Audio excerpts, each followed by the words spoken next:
put you in situations, make you do wrong choices, but we all have them. We're all human. Hi everyone. So today I'm going to be discussing steps 5, 6, 7 and 8. So the last episode I did steps 1 to 4. So if you're just watching this and if you want to find out about steps 1 to 4, it's in my previous video. But okay, so step 5. So step 4, you have just written down your moral inventory. Now step 5. So step 4 and 5 come together really. So step 5 is you're admitting it to either your sponsor and your higher power and to yourself really. And it's all about that admission.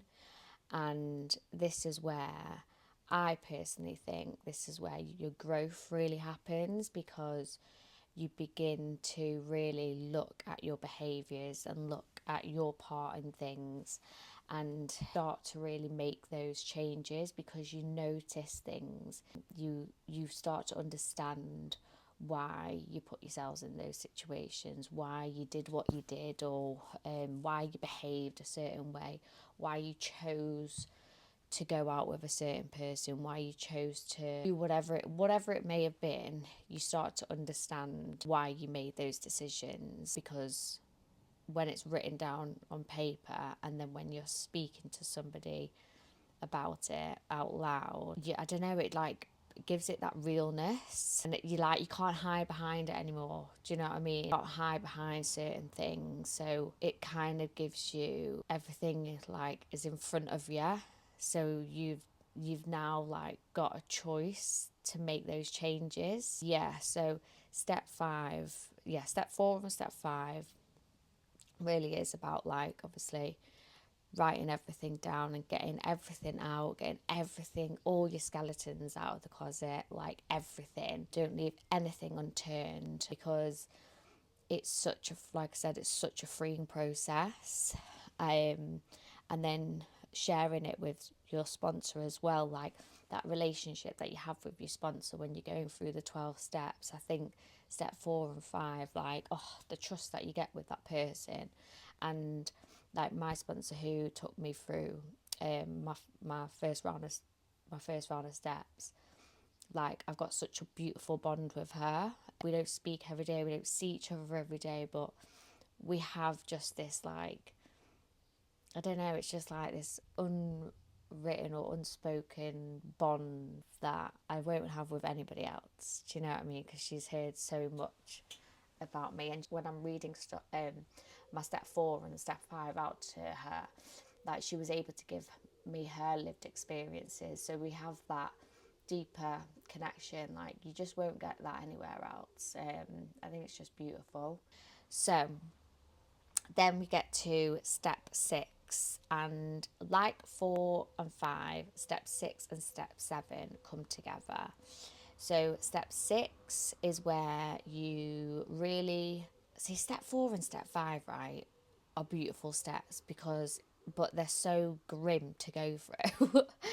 But it's so freeing. Where step 6 and 7, you actually get to really look at your assets. So you get asked to speak to people that know you, and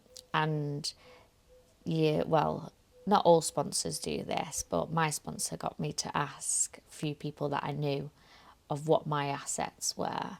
It was like, I can't even remember, but I can't even remember what my assets were. I think they would have been, if you ask me, Yeah. I think they'd have been like kind, Yeah. and caring, Yeah. and empathetic, Yeah. and passionate. Yeah.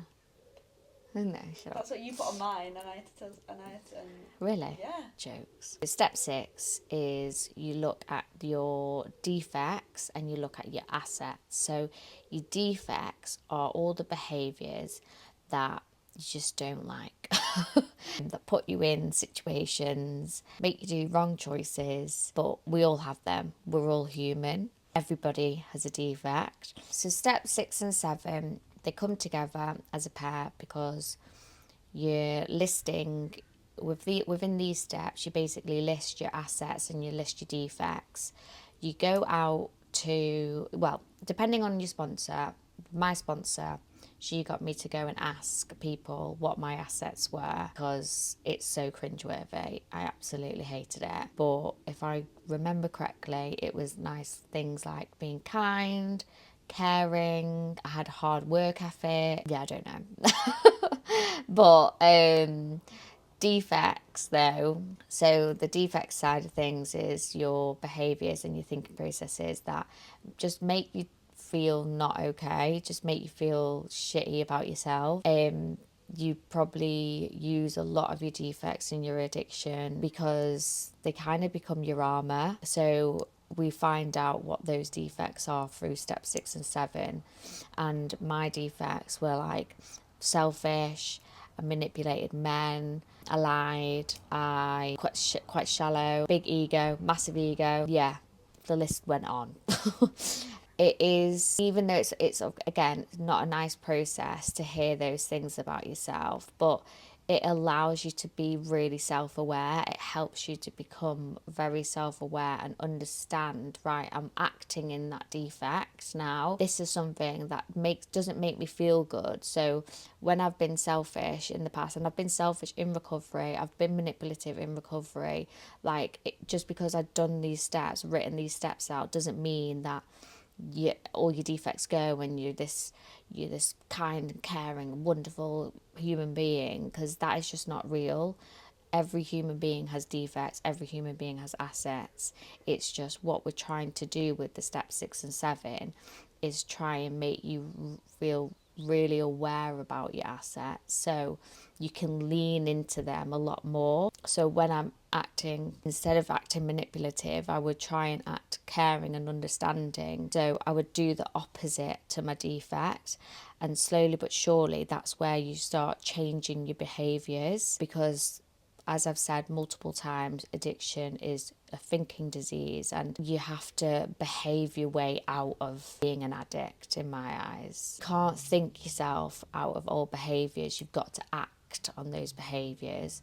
So every time you find yourself acting in a defect, your steps in step 6 and 7 really help you to see that you're acting in that defect, and then you can change it into your asset. And then the more you do that and the more you keep acting in those assets, the better you become. You feel a lot more better within yourself.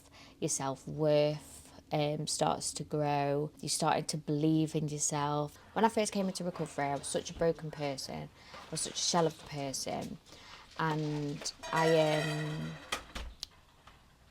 even though I had assets and I was a kind person and I was a caring person, they were still there within me, but I was so wrapped up in addiction that they were like, it was like, yeah, they were just so wrapped up in the addiction. So when you go through your step work, these assets of yours start to slowly come out more. And then especially when in your 6 and 7, you really are so self-aware of them that you can really lean into them, and really start making those changes. Like, I personally think like step 4, 5, 6 and 7 is where your biggest growth happens, because you have this moment of just complete relief. You're telling somebody everything about what all your stuff, so you're getting rid of all that shame, getting rid of all that guilt, handing that over, and then you're getting to look at all your incredible beautiful behaviors with beautiful parts of your personality, who you are as a person, who you actually are as a person, and then you get to start working on them. You now have that choice that you can start working on them because you've done all of this other work. Yeah, step 6 and 7, just, oh, it's beautiful. So step 8 is where a lot of people, again, get scared to do it. They don't want to do it because it's the beginning of your amends part of your journey. Now, step 8 isn't the step where you go and say sorry to people. That's step 9. But step 8 is writing the list of all the people you have harmed. Again, this is something that you have already gone through in step 4 when you're writing your moral inventory. You've already written about all the things that you've done.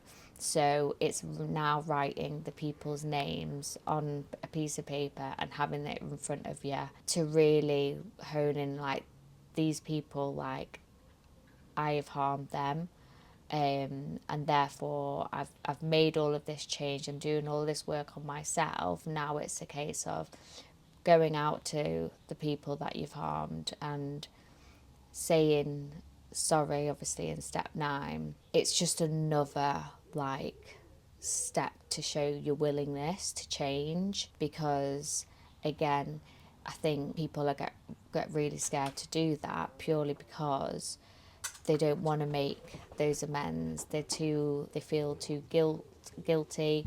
They've just got too much shame. But I think it's a real, like, there's a healing in facing a person that you've harmed, saying sorry, and hearing it from their side as well. But that obviously happens in step 9. So step 8 is just purely just willing to write that list of names and having it again put down on paper. And this step as well, it's not just about people that you've harmed in your life. This could be I don't know, if you've stolen from shops, if you've stolen from people, so it's financial amends. Yeah, so if, say for instance, you're somebody that in their addiction had robbed a load of houses or robbed a load of cars or something, that would be a community amends, because you can't go to every single person, you don't know every single person, so it would be a community amends.